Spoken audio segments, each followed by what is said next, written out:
જો કાયદાના રક્ષક જ કાયદાનો ભંગ કરે તો આવો સવાલ એમ જ નથી થઈ રહ્યો. સુરેન્દ્રનગરમાં પાટડીના એસડીએમ પોતાના કામ થકી નિયમોનું ઉલ્લંઘન કરતા જોવા મળ્યા. સરકારી અધિકારી હોવા છતાં સરેઆમ નિયમોનો ભંગ કરે છે સાહેબ. એસડીએમે પોતાની કારમાં કાળી ફ્રેમ લગાવીને ફરવાનો શોખ છે. આ મામલે એક નાગરિકે આ સાહેબની ગાડીનો વિડીયો બનાવ્યો અને વિડીયો વાયરલ થઈ ગયો. આ વિડીયો કલેક્ટર કચેરીમાં પાર્ક થયેલી કારનો હતો.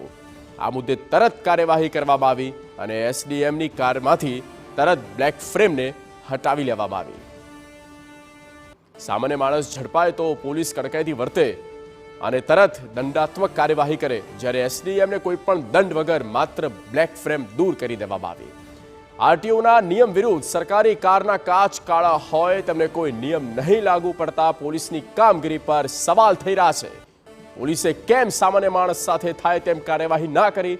કોઈ પણ વ્યક્તિ નિયમોનું ઉલ્લંઘન કરે તો મસમોટો દંડ સ્થળ પર જ ભરાવવામાં આવે છે.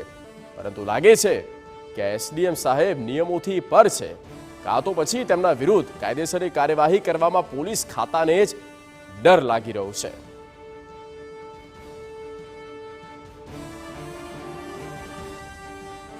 સૌથી મહત્વપૂર્ણ બાબત હવે એ કે નિયમોનું પાલન સૌ કોઈએ કરવાનું હોય અને તેમાં પણ સરકારી અધિકારીઓનું જોઈને અન્ય લોકો પણ શીખતા હોય છે.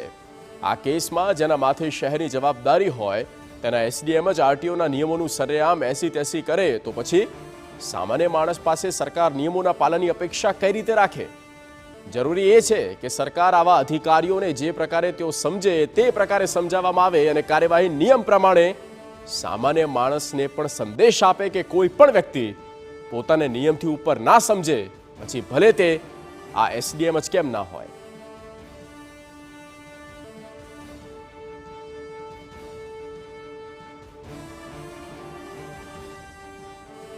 ત્યારે સત્તાનો સરેઆમ દુરુપયોગ થઈ રહ્યો છે, આ સ્પષ્ટ બાબત છે.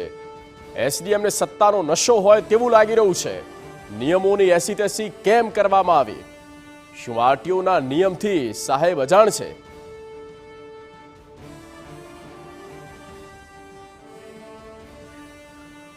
સત્તાનો દુરુપયોગ થઈ રહ્યો છે કારણ કે એસડીએમે પોતે આ નિયમો તોડ્યા છે, નિયમની વિરુદ્ધ કામ કર્યું છે અને પોલીસ માથે હાથ દઈને બેઠી છે. કોઈ કડક કાર્યવાહી કરવામાં ના આવી. શા માટે ના આવી તે પણ પ્રશ્ન પોલીસ વિભાગ પર થઈ રહ્યો છે.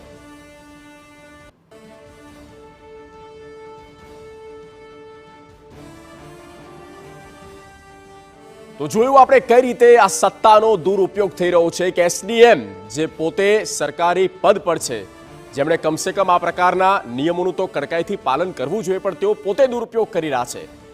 તેમને શું આ સત્તાનો નશો લાગ્યો છે? આ સવાલ થઈ રહ્યો છે. બીજો પ્રશ્ન એ પણ નિયમોની એસી તેસી કેમ કરવામાં આવી? શું કોઈ પીઠબળ છે તેમને મળી રહ્યું છે? આ પ્રશ્ન પણ અત્યારે TV9 ઉપાડી રહ્યું છે. એસડીએમ છે તો શું નિયમો નથી તેમના માટે? નિયમો તોડ્યા શા માટે? કોની રહેમ નજર છે? કોના ચાર હાથ છે? શા માટે કાયદાનો ભંગ કરવામાં આવ્યો? ખ્યાલ છે કે આ નિયમો છે, તેમ છતાં જાહેરમાં તેઓ ગાડીમાં બ્લેક ફિલ્મ લગાવીને ફરી રહ્યા છે. શું આરટીઓના નિયમથી સાહેબ અજાણ છે કે આ પ્રકારના નિયમો છે? તમામ લોકોને ખ્યાલ છે કે બ્લેક ફિલ્મ લગાવી એ ગુનો છે. પોલીસ કડકાઈથી અભિયાન ચલાવે છે, મોટા પ્રકારે તેની વિરુદ્ધ અભિયાન છેડે છે અને તેની પર સ્ટ્રાઇક કરવામાં આવે છે. તો આ એસડીએમ પર દંડાત્મક કાર્યવાહી સ્થળ પર કેમ કરવામાં ના આવી? આરટીઓના નિયમોનું પાલન કેમ ન કરવામાં આવ્યું? પોલીસે દંડનીય કાર્યવાહી કેમ ના કરી? આ પ્રશ્ન અત્યારે થઈ રહ્યો છે. TV9 આ જ મુદ્દો ઉપાડી રહ્યું છે. એસડીએમ છે તો શું થયું? શું તેઓ આ દેશના નાગરિક નથી? શું તેમને આરટીઓના નિયમો લાગુ નથી પડતા? શા માટે તેઓ નિયમોનો ભંગ કરી રહ્યા છે? મોટી મોટી વાતો સામાન્ય માણસને શીખવાડવામાં આવે છે. શું એ નિયમોથી પણ ઉપર છે? એસડીએમને આ જવાબ આપવો પડશે. શા માટે? કોની પાછળ કોનું પીઠબળ હતું? શેનો પાવર? સાથે જે પોલીસ સ્થળ પર હતી કેમ કાર્યવાહી ના કરવામાં આવી? કેમ શિક્ષાત્મક પગલાં ભરવામાં ના આવ્યા? કેમ મેમો ના ફટકારવામાં આવ્યો? સામાન્ય માણસ અને વીઆઈપી અલગ અલગ છે આ દેશમાં? આ ગંભીર બાબત છે. આ એસડીએમ નિયમોનું પાલન કેમ ના કરાવી શક્યા? પોલીસના અધિકારીઓને આ પોલીસની કામગીરી પર, પોલીસની કાર્યવાહી પર પણ આ સળગતો પ્રશ્ન અત્યારે ઊભો થઈ રહ્યો છે. શું જનતા અમને જોઈને કંઈ શીખશે? જે જનતા માટે કામ કરતા હોય છે, જનતાને કાયદાના પાઠ ભણાવતા હોય છે કે તમે આ કરો, આ ન કરો, આ કાયદાની વિરુદ્ધ છે, પણ છતાં પણ જનતાના રખેવાળ, જનતાના જ પ્રતિનિધિ અને એમાં પણ સરકારી પદ પર બેઠા લોકો આ પ્રકારના નિયમો તોડી રહ્યા છે. ખરેખર આપણું દુર્ભાગ્ય છે કે આપણે પ્રશ્ન નથી ઉઠાવતા અને ત્યાર પછી તેનું ફોલોઅપ પણ લેવામાં આવશે કે કોણ છે તેની પાછળ, શા માટે દંડાત્મક પગલાં ભરવામાં ન આવ્યા. આ તમામ સવાલો થઈ રહ્યા છે અને આ બાબત TV9 સતત ઉઠાવતું જ રહેશે. સાહેબ માટે કાયદો કેમ નહીં અને કેટલાક નિયમ શું કહે છે તે પણ SDM પોતે પણ સાંભળી લે. 2012માં સુપ્રીમ કોર્ટે આ અંગે કાયદો ઘડ્યો. 2012માં સુપ્રીમ કોર્ટે બ્લેક ફિલ્મ જેને કહેવાય, એટલે કે બ્લેક ફ્રેમ જે કહેવાય, તેની પર પ્રતિબંધ લગાવી દીધો હતો. 2012માં લોકોની સુરક્ષા સંદર્ભે એક નોટિફિકેશન, એક ગાઈડલાઈન જાહેર કરવામાં આવી હતી અને તેનું સૌ કોઈને ત્યારથી જ પાલન કરવાનું કહેવામાં આવ્યું અને એક અભિયાન પણ તે સમયે પોલીસે ઊભું કર્યું હતું અને તેનું પરિણામ પણ સારું મળ્યું હતું. અને ગાઈડલાઈન મુજબ કંપનીના કાચ સાથે છેડછાડ તે પણ ગુનો નોંધાય, ગુનાપાત્ર છે. આ પણ સમજવા જેવું છે અને કંપનીને પણ અહીંયા એ પણ ભૂમિકામાં આવી શકે છે.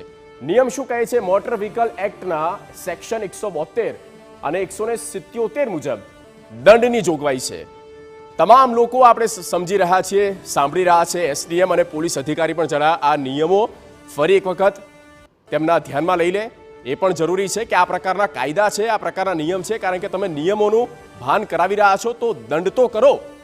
કાળા કાચ હોય તો 500 રૂપિયાનો દંડ થઈ શકે છે. એમના માટે આ રકમ ભલે નાની હશે પણ કાયદો કાયદો છે. એ ભલે કોઈ પણ વ્યક્તિ કેમ ના હોય, 500 રૂપિયાનો દંડ એ કાયદામાં જોગવાઈ છે. સુપ્રીમ કોર્ટનો આ નિર્દેશ છે. આ નિર્દેશનું કોઈ પણ ગેરઉલ્લંઘન ના કરી શકે. ગુજરાતમાં ઓગસ્ટ 2023માં ડીજીપીએ આદેશ કર્યા હતા. આ ડીજીપીના આદેશ હતા 2023માં, ઓગસ્ટ 2023માં ગુજરાતમાં. અને ડીજીપી દ્વારા જે આદેશ હતા તે પ્રમાણે નેક્સ્ટ ફ્રેમ ચેન્જ કરવામાં આવે. જે આદેશ શું હતા તે પણ આપણે સમજી લઈએ. વાંચો. સરકારી અધિકારીઓએ કાળી ફ્રેમ હટાવવાનો આદેશ કરવામાં આવ્યો હતો કે જે પણ સરકારી અધિકારીઓ છે, કાળી ફ્રેમ હોય તો હટાવી દો. અને એ જરૂરી છે. આ પ્રકારનું કહેવામાં આવ્યું હતું કે સરકારી અધિકારીઓ જેટલા પણ ગાડી લઈને ફરી રહ્યા છે, ગાડીમાં છે ભાઈ નિયમોનું પાલન કરે. બ્લેક ફિલ્મ હોય તો તાત્કાલિક તેને દૂર કરવામાં આવે. ડીજીપીએ 2023 ઓગસ્ટમાં આ આદેશ કર્યો હતો અને સરકારી અધિકારીઓએ કાળી ફ્રેમ જે તે સમયે હટાવી પણ હતી, પણ સમય ગયો, પરિસ્થિતિ બદલાઈ અને તેને લઈને બની શકે કે હવે SDMને કોઈ નિયમ અને કાયદાનો ડર નથી રહ્યો.